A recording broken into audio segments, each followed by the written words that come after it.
రాజులు చోళరాజులు ఐక్యంగా ఉంటారు.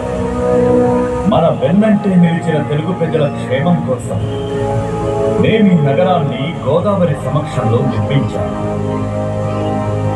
దీనిని తమ గౌరవార్థం రాజమహేంద్రవరం అని పిలవదలిచారు. మీరు ఆశీర్వదించండి. తప్పకుండా.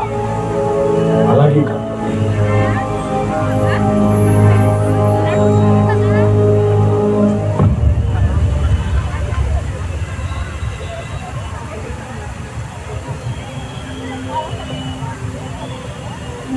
ఆ రాజరాజ నరేంద్రుడి హయాంలోనే ఒక అద్భుతం జరిగింది.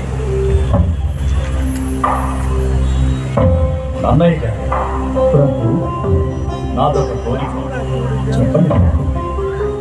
మన తెలుగు వారందరికీ అర్థమయ్యేలా ఈ మహాభారత మహాకావ్యాన్ని మీరు తెలుగులో రచించాలి. మీ రచన తెలుగు వారికే గర్వకారణమవ్వాలి.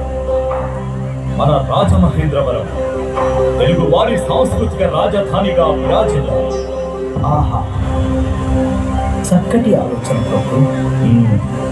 తప్పకుండా నా మానవ ప్రయత్నం నేను చేస్తాను. బహుభాషల బహువిధముల బహుజనముల వలన వినుచు భారతబద్ధ స్పృహులగు వారికి నెప్పుడు నాందేడ్లో శ్రీ గురు గోవింద్ సింగ్ జీ ప్రార్థనలు విని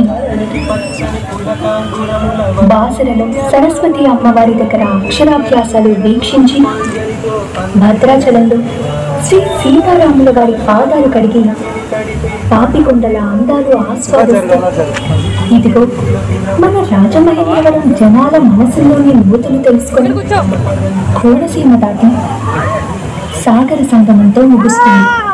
సరళంగా చెప్పాలంటే 3 రాష్ట్రాలు, సుమారు 1500 కిలోమీటర్ల ప్రయాణం, వేల సంవత్సరాల నుంచి నిరంతరంగా ప్రవహించాలని మహాశివుని వరం.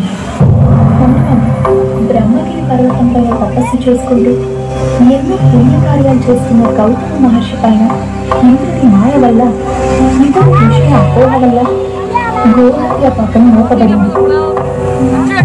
మహర్షుల సలహా ప్రకారం గౌతముడు మహాశివుని కోసం ఘోర తపస్సు చేశాడు.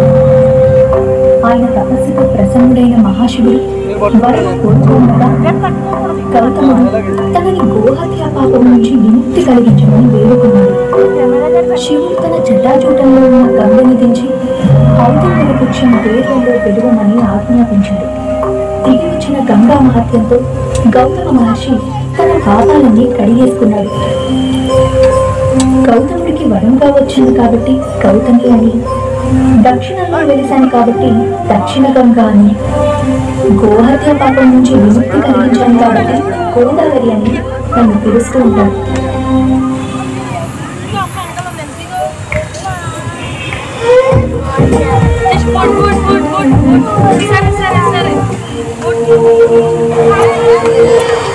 ఈ పుణ్య భారతదేశంలో ఎన్నో ప్రాంతాలు, ఎన్నో నదులు వెలిసి ఉన్నా కేవలం తెలుగు వారు మాత్రమే వారి ప్రాంతాలకి నదుల పేర్లు పెట్టుకున్నారు.